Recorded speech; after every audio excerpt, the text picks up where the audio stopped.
So today's service is designed in some sense not just to talk about experiences of stillness and presence with each other, as Unitarian Universalists are so good at talking about things instead of doing them. I decided this morning maybe, I've got my prepared notes for my sermon here, but I think, at least for this service, I'm going to leave them aside and try and just talk through this with you and be as present to you in this moment as possible. I've got them here just in case there might be some bumps in the road, bear with me. But I think I'd like to try and just be here with you for a minute. I brought this topic of the spiritual discipline of stillness into our congregation this week because I needed it really bad. It's a busy season for people who work in a church, ramping up to the holidays, but I know it's not just me. There's probably a lot of people in the room who were looking forward to that moment when they've left their family's house, or the family have left, love them as we do, and there's that moment of quiet. When the air conditioner turns off and you didn't even know it was on, and there's that pause. You didn't realize how noisy things were. And I felt a little hypocritical even preparing for the service this week because I was traveling with my wife to visit her family in West Texas, and I was rushing around trying to prepare the service this week, finding that I didn't have enough stillness and time to write a sermon on the importance of making time for stillness in our lives.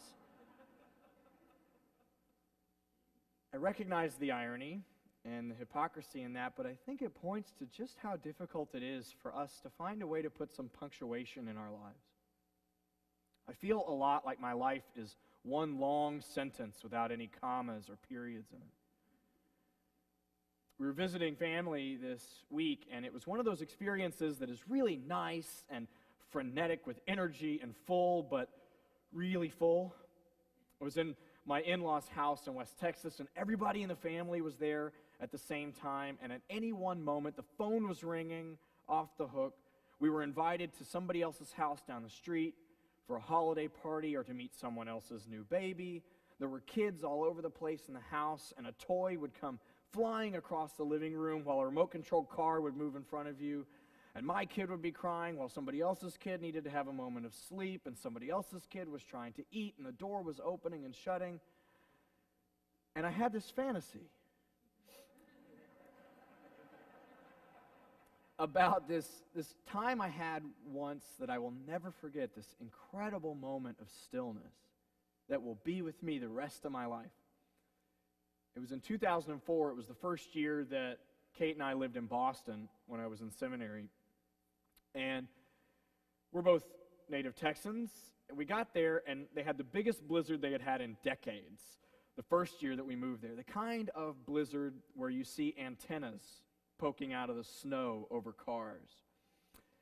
And I was working in a church in downtown Boston at the time as their RE person. I worked in their religious education department, and as it happens, church doesn't stop on Sunday even when it snows many feet. And so I got myself up that morning and put on my inadequate snow gear from a Texan and got into the streets and trudged my way to the subway. I took the subway to my normal spot at the Arlington Street stop in Boston. I got out, and I could not see a single human being in all of downtown Boston. It was just me. The sky was that kind of gray that covers the whole sky, and the cars and the streets were blanketed with snow. And the only sound you could hear was the wind kind of racing through the streets and the snow falling, that kind of deep quiet that you really only get with that much snow. And I just kind of stood there, and it was odd and eerie and a little disconcerting. It was like one of those movies about the apocalypse, and you kind of wonder if I've been wrong about this whole rapture thing. And I was standing there watching just the snow fall in this quiet moment and feeling very kind of alone in that. And then all of a sudden I heard this whoosh, whoosh, whoosh. I looked over, and the only other human being I had seen all morning was skiing past me on Boylston Street in downtown Boston. It was just out of this world for me. And it was disconcerting. It was odd. It was uncomfortable even. And it was certainly uncomfortable because I didn't expect it, and it felt a little lonely and odd, but I think that we struggle with kind of the spiritual difficulty of sitting in that kind of deep stillness and quiet. It is uncomfortable. I think part of the reason why it's uncomfortable is because our society doesn't place a lot of value on sitting there. We actually use the language of net worth for a human being to describe how much you can sell or buy. And when you're sitting there, you're not producing or consuming anything that other people can sell or buy. But I think deeper than that is the fact that when we allow ourselves to get really still and quiet, our life catches up to us in the way that Howard Thurman described in his reading. Our minds are busy with seething traffic all the time, and finally it's like a shadow of ourself catches up, and we actually have to deal with the fullness of our life. It's kind of like the image of this water, that when you get good and still, things become more clear to the eyes, but you can see the dirt at the bottom. I know people in my life who have experimented with stillness and silence more than I have, people who go on week-long silent retreats, things like that. Can you imagine that? A lot of friends I have who have gone on these kind of retreats will say that on day 3 or 4 of silence, it gets really hard. And one of the reasons why it's difficult is they start hearing things in their minds and about their lives that they've been able to ignore for a long time. You sit there in silence for 3 days and you realize, I don't like my sister. Or I'm in the wrong job. Or I've really hurt somebody important in my life. Or I'm struggling with an addiction that's very difficult to admit. When things get still enough, we can start to see parts of our lives that our addiction to hurry and busyness lets us just gloss right over. And what we know from science and from ancient spiritual disciplines is that what we practice, we become. That the kinds of practices we engage in our everyday lives literally rewire the way our brains function. The more and more we exist in this pace of hurry, the more things seem inadequate to us. The more impatience is a natural response. We become habituated to this addiction to hurry and consumption, and Americans have this big time. The spiritual problem for me, this is harmful to our physical bodies, of course. When we were 10,000 years ago evolved to the bodies that we have, our stress responses made a lot of sense. You're running from a predator or to get food. Your heart beats, your muscles tighten, your stress hormones go through the roof. That's a necessary thing. But now our stress responses are going off all the time. It's not good for our physical bodies, but I think the spiritual detriment to this, when I talk about our spiritual lives, I mean our meaningful relationship to being alive. The spiritual detriment to this is that we start to look at life through the lens of reaction instead of relationship. Does that distinction make sense? That when there's constantly input and everything is an obstacle to the next thing that I'm going to get to, which is then an obstacle to the next thing that I'm going to get to, I'm only engaging the world and other people from a place of reaction. When I engage human beings from a place of reaction, they never meet my expectations. People become things and obstacles, and I put them in the tiny little comfortable boxes that they fit into. I judge what they say before they finish their sentence. I use language like they always or they never. You can tell you're in a reaction space when you do that. I find that when I'm in reaction rather than relationship with people, I fall back on easy responses of annoyance, anger, and impatience. Like my fundamental response to life is no. But I think maybe the deeper problem spiritually from always being in a place of reaction is that when there's no punctuation in our lives, it gets very difficult to determine the difference between anything, between what's important and what's not. I start to respond with the same level of passion or joy or energy to important things and things that aren't important. I respond at the same volume to all the stimuli in my life. And I end up wasting precious days and moments that I'm never going to get back on things which do not deserve my attention. And of course, this is the reason why we come to church, right? We set aside a moment, an hour in our lives that's different than all of the rest of them so that we can pause and sit and reorder our days. But they all sort of bleed together if we don't work in those moments of pause. And in the poem that Daryl read, he said that no two branches or trees look the same to these birds. Instead, for us, in these moments of hurry, all of the moments kind of bleed together. Now, the idea that it's a valuable thing to stop and pause and rest in our days is not any kind of grand revelation I came up with. This has been around for thousands of years, and the reason is because rarely we get around to it. I mean, it is my job to get around to these kind of things, and I have problems doing it.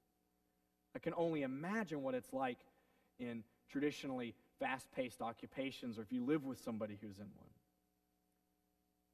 We wear busyness like a badge of honor sometimes. I've been at clergy gatherings, and I hear people actually kind of competing over who has less time to do important things in their life. Like one-upping each other. Well, I'm actually spending less time with my kids than you are. You go, whoa, whoa, whoa. If that's the case for a group of people whose job it is to spend their time on the most important things, I can only imagine what it's like for most people. I imagine that if Jesus or the Buddha were to swing open the doors and walk and occupy our pulpits this morning, they might ask me if I have listened to a thing they said. In both of their stories, coincidentally, both individuals took 40 days of solitude before they began their teaching and service. 40 days seems out of the realm of imagination for me. 40 minutes can seem out of the realm of imagination. But I think when we talk about this spiritual discipline of stillness and stopping, one of the things we overlook in our lives is actually how accessible that practice is. Everybody has a few minutes. Everybody. And if you don't think you do, then we have fallen into the trap of believing that the rotation of the earth is on our shoulders. All the things we set down, even for 4 or 5 minutes, will be there when we're done.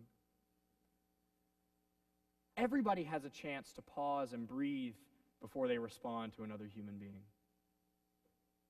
Everybody has the ability to practice getting into relationship with life instead of reaction to it. And it happens in these little kind of mundane moments. It's choosing the slow line at the grocery store, or taking a breath before you answer the phone. I notice I don't do that. It rings and I just kind of run to it. These sound like mundane things, but actually what they are practicing rewiring the way our bodies work so that we can be in relationship with life instead of in reaction to it. In the language of our affirmation, it talks about being in harmony with the divine. Creation does not work on the schedule of a human life. Think of how many billions of years it took to craft a human hand, or a dog laying in the sun, or the grass that dog is laying on. Billions of years it took to make these things. So this is not a kind of sermon where I think I'm providing you with anything you haven't heard before. But I hope that after this crazy period in the year, especially as we're moving into that time of New Year's when we try and make kind of a reboot of our lives, that you feel like you have permission. And that's not even the right word, but it's the first one that comes to mind. Permission to take these moments of pause in your life, to insist on these moments of pause and stillness. It's not like you're diverting yourself from things that are important. Taking those times to pause and be still are necessary to tell what's important from what's not. And if our church exists for any reason, I hope it exists so that free people can join together to determine what is worthy of the service and attention of our brief lives. I have to tell you, I've been watching this church for the 4 years that I've been here, and I have seen amazing people. I don't know if you know this, but it's absolutely evident that this church is full of people who are trying to do and be good so badly. That is evident. From a pastoral lens, I have to tell you, I also, in my conversations with people, have this pervasive sense that our lives are constricted and that people feel overburdened and overstressed and overspent and overscheduled and overbooked and over everything. I can't tell you how many conversations I have with people in this church who say they're having a hard time determining what is worthy of their life's love because they don't have time to stop and acknowledge it. The last thing I want for any of you is to miss out on the magic and mystery and the preciousness of these brief days that we are never going to get back. You see, I believe that there are things which urgently deserve our attention, and I am glad that our church is moving toward one that pays more and more attention to service and justice. But it's impossible for us to know what deserves our attention unless we stop and rest. I've seen this church full of good, kind-hearted people so often get caught up in that cultural lie that says if we do it bigger and better and faster, that means it's good. This church is going to be imperfect, incredibly imperfect. And it's going to move slower than any of us like, and that's a good thing. This church is going to be the kind of place, hopefully, that calls us to understand that our relationships are far more important than any kind of product we create. And in fact, our relationships are the product that we create here. So if I would send you with anything into this next year, I think it would be this. Taking care of yourself is not selfish. Spiritual teacher Parker Palmer said that self-care is just stewardship of the only thing you actually have, which is yourself. The only thing that you have to give anyone else. I see a church full of good and decent and beautiful people who seem overwhelmed often with the pace of life and what we can achieve. And so I wish you only the best and fullest in the good sense of that word. Fullest and richest year. Take care of yourselves and be good to each other. May it be so. Amen.